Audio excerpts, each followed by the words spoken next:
A very good morning. आजचा transaction video बहुतेक झाला आहे सक्सेसफुल. मला तर वाटते व्यवस्थित झाला आहे असा.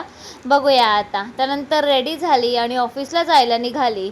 आणि आता दिवाळी होती तर खूप दिवस म्हणजे फराळ आणि मिल्कवाली कॉफी आणि अचरपचर खूप काय काय खाणं झालं होतं.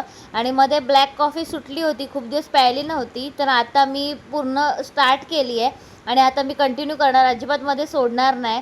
आणि आमचे एक सर दिवाळीमध्ये आले नव्हते, त्यांची तब्येत बरी नव्हती म्हणून. तर दिवाळीचं गिफ्ट आम्हाला आज भेटलं आहे. तर एवढा मोठा बॉक्स बघून खूप जास्त आम्ही एक्सायटेड होतो की काय असेल त्याच्यामध्ये. आणि मी इथे ऑफिसवरून आल्यावर चेंज पण न करता पहिले गिफ्ट ओपन करायला बसली.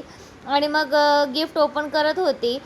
तसं आम्ही त्यांना म्हटलं की ठीक आहे चालेल, नको म्हणून गिफ्ट, कारण का ते पण आजारी होते, नव्हते आले ऑफिसला. पण त्यांनी लक्षात ठेवलं आणि गिफ्ट आमच्यासाठी घेऊन आले. आणि त्यानंतर ओपन केल्यानंतर समजलं की हा डिनर सेट आहे. लिटरली आम्ही कसा बसा मी ऑफिसवरून येताना घेऊन आली, पण त्यांनी आम्हाला ड्रॉप पण केलं पनवेलपर्यंत, म्हणून केवढा प्रॉब्लेम नाही.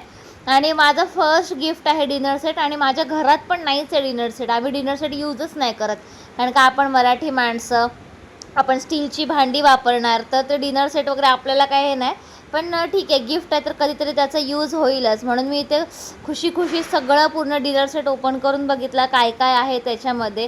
कारण का जसं मी बोलते की माझा फर्स्टच हा डिनर सेटचा एक्सपिरियन्स आहे. मग मी सगळं ओपन वगैरे करून बघितलं आणि पुन्हा तसंच ठेवलं. म्हटलं सध्या काही त्याचा यूज नाही आहे, जेव्हा यूज होईल तेव्हा आपण काढूच त्याला. आणि माझं बाळ किती दिवसांनी आज घरी आलं आणि ती पण खूप एक्सायटेड झाली आणि मला पण खूप आनंद झाला. आणि आजचा व्हिडिओ इथेच थांबूया, भेटूया नवीन व्हिडिओमध्ये. बाय.